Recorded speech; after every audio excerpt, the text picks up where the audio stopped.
ब्रजभूषण जी उर्फ पंडित जी के family doctor हैं डॉक्टर जोशी।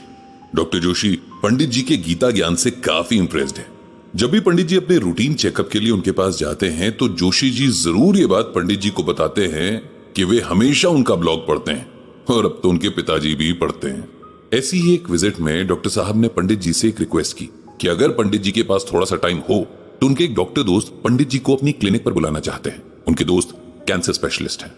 पंडित जी को अब कहीं आने जाने में परेशानी होती है। उम्र अपना असर दिखाने लगी है, लेकिन जहां उन्हें लगता है कि उनके जाने से किसी को जरा सा भी फायदा हो सकता है, वहां जाने के लिए वो मना नहीं कर पाते। डॉक्टर जोशी ने अपने दोस्त डॉक्टर मलिक से बात की और पंडित जी से पूछकर एक दिन फिक्स कर लिया। उस दिन के लिए डॉक्टर मलिक ने अपनी ओपीडी भी कैंसिल कर दी थी। सुबह 10 बजे डॉक्टर जोशी पंडित जी को लेकर उनके घर पहुंच गए थे। ठीक 11 बजे वो लोग डॉक्टर मलिक के क्लिनिक में थे। डॉक्टर मलिक ने अपने सभी पेशेंट्स को बुला रखा था, ज्यादातर आ भी रखे थे। डॉक्टर मलिक ने पंडित जी से सबका इंट्रोडक्शन कराया। पेशेंट्स में हर उम्र के लोग थे। बड़े दुख की बात यह थी कि कुछ बच्चे भी थे। जिन बच्चों को अभी जिंदगी के बारे में कुछ पता भी नहीं था, वो बच्चे अपनी जिंदगी बचाने की लड़ाई लड़ रहे थे। कभी कभी किस्मत ऐसे खेल खेलती है कि इंसान बस देख सकता है, उसके खेल में अपना दांव नहीं चल सकता। पंडित जी ने डॉक्टर मलिक से रिक्वेस्ट की कि बच्चों का सेशन अलग से रखा जाए, क्योंकि बड़ों की बातें उन्हें कंफ्यूज कर सकती हैं, डरा भी सकती हैं। इस बात को डॉक्टर मलिक ने भी समझा और बच्चों को अपने स्टाफ के साथ खेलने भेज दिया। पंडित जी सोच रहे थे कि इन सब लोगों को मैं क्या कहूं। क्या ये लोग अभी किसी तरह की ज्ञान की बात सुनना चाहेंगे, या इन्हें कोई ऐसा चाहिए जो इनकी सुन सके, इनका दुख, इनका दर्द, या इस सब से अलग बस एक नॉर्मल इंसान की तरह इनकी बातें सुने। पंडित जी ने इसी बात से बात की शुरुआत की।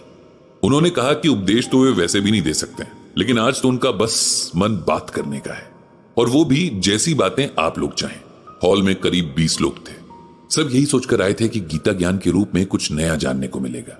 एक साहब खड़े हुए और बोले कि पंडित जी, हम तो आपसे सुनने आए हैं, इसीलिए जो आपका मन हो बात कीजिए। अब फिर से बॉल पंडित जी के पाले में थी। ठीक है, फिर आज हम सब लोग वो बातें करेंगे जो हम किसी से नहीं करते।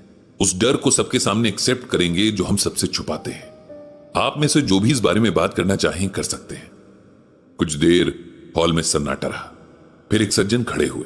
डॉक्टर मलिक ने कहा कि अगर वो कंफर्टेबल ना हो तो बैठकर भी अपनी बातें कह सकते हैं, लेकिन वे सज्जन खड़े होकर बात करने में कंफर्टेबल थे, इसीलिए उन्होंने वैसे ही बोलना शुरू कर दिया। मेरा नाम राजकुमार है, मैं 55 साल का हूं। फैमिली में मेरी वाइफ है, एक बेटी है और एक बेटा भी। हमारा बहुत अच्छा चलता हुआ बिजनेस है। लाइफ में हर वो चीज है जिसकी कोई इच्छा कर सकता है, लेकिन पिछली साल मुझे कैंसर डायग्नोज हुआ और तब से सब कुछ बदल गया है। अब मैं हर वक्त अपनी तरफ बढ़ रही मौत की आहट सुनता हूं। मेरी पूरी फैमिली, फ्रेंड्स और रिलेटिव्स मुझे बहुत स्पेशल ट्रीट करते हैं, लेकिन इस बात से भी मुझे यही फील होता है कि मैं अब मरने वाला हूं। मैं बहुत चाहता हूं कि जितना भी टाइम मेरे पास है उसे अच्छे से एंजॉय करूं, लेकिन मुझसे हो नहीं पाता। इतना कहते कहते राजकुमार जी का गला भर गया। राजकुमार जी के बैठते ही एक लेडी ने हाथ उठाकर बोलने की परमिशन मांगी। वो बोली कि उन्हें भी राजकुमार जी की तरह ही हर वक्त यही खौफ रहता है कि कभी भी मौत आ सकती है। फैमिली के लोग सेवा करते हैं तो ऐसा लगता है जैसे मुझ पर दया कर रहे हैं। सोचती हूं कल को मैं नहीं रही तो जिस घर को बनाने में एक एक चीज जोड़ने में इतने साल लगा दिए, इन सब का क्या होगा? सब बर्बाद हो जाएगा। और बीमारी से ज्यादा तो मौत का यही डर मुझे अंदर से खाए जा रहा है। वो लेडी इतना कहकर बहुत जोर से रोने लगी। उनके बगल में बैठी दूसरी लेडी ने उन्हें गले से लगा लिया। कुछ देर के लिए माहौल बहुत भारी हो गया था। पंडित जी ने कुछ देर बाद बोलना शुरू किया। अगर मैं कहूं कि मैं आप लोगों की तकलीफ समझ सकता हूं तो ये पूरी सच्चाई नहीं होगी, क्योंकि आप जिस दर्द और डर से गुजर रहे हैं उसे मैं शायद आधा भी नहीं समझ सकता, लेकिन आधा समझकर भी मुझे पता है कि ये कितना भयावह होगा। लेकिन क्या कुछ ऐसा है जो हमारे इस डर को भगा ना सके तो कम से कम ही कर दे? क्या कोई ऐसी बातें हैं जो हमें सच को एक्सेप्ट करने की शक्ति दे दे? तो मैं एक छोटी सी कोशिश करता हूं ऐसी ही एक बात बताने की।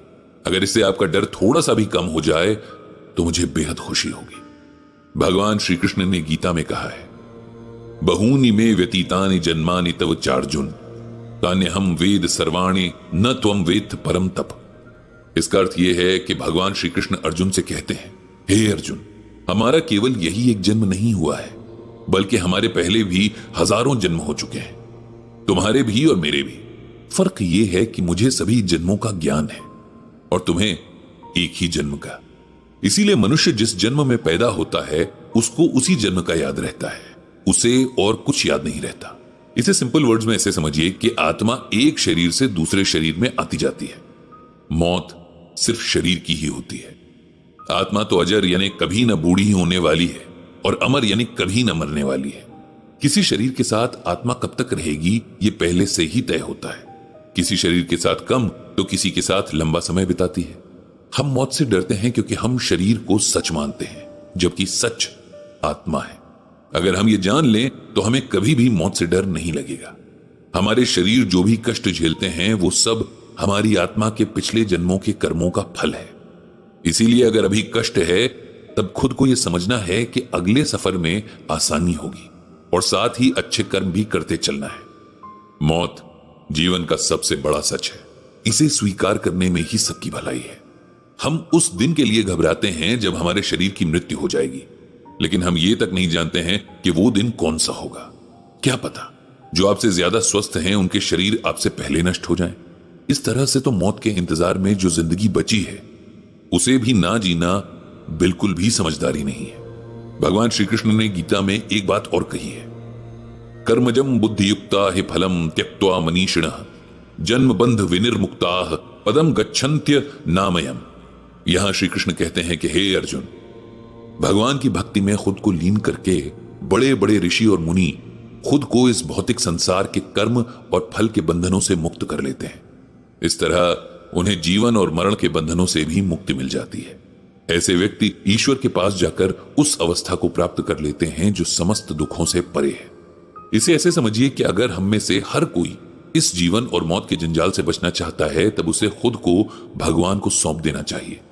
भक्ति ही हमें इस चक्र से छुड़ा सकती है, वरना ये हमेशा चलता रहेगा और हम हमेशा इसी दुख से गुजरते रहेंगे जिससे गुजर रहे हैं। चीजों से मोह भी हमारे दुख का बड़ा कारण है। हमारे बाद हमारे घर, हमारी परिवार, हमारी चीजों का क्या होगा, ये चिंता करना ही बेकार है।